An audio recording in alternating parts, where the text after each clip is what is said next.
Today, we're really going to dig in to understand how does grit translate into roles? How do you find it? How do you assess for it? And how do you increase one's level of grit in the workplace? So Nick, talk about how you view grit and in your mind, what's in the scope of the word grit? When I think about assessing people for grit and interviewing for grit, what I think about is understanding how they react or respond when they're challenged. I expect people that I hire into my teams or hire into companies that I work at to be challenged on a regular basis. And I want to try to figure out how to predict how they're going to react when they're challenged. Dan, a question for you. Your point of view on grit, and how do you look for and assess grit in a salesperson? Grit, for me, it's very closely linked to passion. In sales, you're always going to have obstacles, or the customer is going to put up a front on something that doesn't work for them or something they'd like changed. And what level of passion or grit do they have to think of different ways to overcome that and close the deal? And Lillian, for you, talk a little bit about grit in the context of hiring executives. I think particularly with executives, we want to think about longevity over time. It's not a great thing for an executive to show up and then be gone the next day. When we interview execs, go back to like early in the days, what kind of challenges they've gone through, both from a personal perspective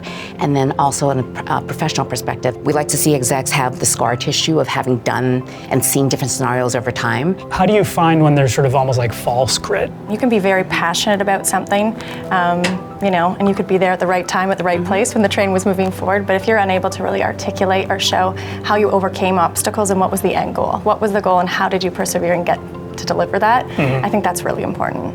One of the failure modes that I see with junior members of the team when they're interviewing early in their career, they often take what somebody says at face value. Like someone will say like, oh, this was a really difficult challenge. I'm like, wow, it sounds really hard. Well, did you go 2 or 3 layers deep into what that challenge actually was? Like, what did you causally do to get to the good outcome? What was your contribution versus the contribution of the team? Tips for people that maybe sort of wading into these waters to say, hey, I need to get serious about grit as a hiring manager? I think everybody has different ways of approaching a problem and solving it. Some people are naturally introverted, go into their cave to work through the problem. Other people, it's much more collaborative. Like, you need to bounce ideas off of people to work through something, but it's the willingness to engage with the problem, either with a team or on your own, and like really drive through to get to a result. I tend to take cautious steps forward if someone comes out of the gate overly passionate. Yes. Nothing wrong with that, but I just proceed with thoughtfulness in terms of the interview, to your point. Yeah. So let's talk about the topic of failure specifically. I think it's really important to be able to be honest with yourself and then also walk them through the steps in which you took afterwards. Like, what was the journey to get to the end result that we wanted? It's humbling and both raw and very honest when you do share.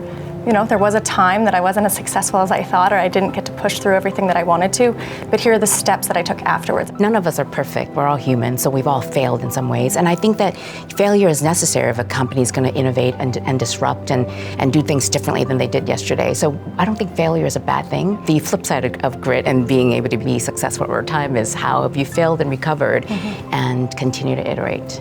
Simplified, grit is tenacious effort and perseverance over time to achieve long-term objectives and outcomes. Obstacle gets put in front of you, you find a way to work through it, problem solve, and keep moving forward. Another obstacle, another solution. We also heard about how important it is to display this type of tenacity over time to establish a track record of grit.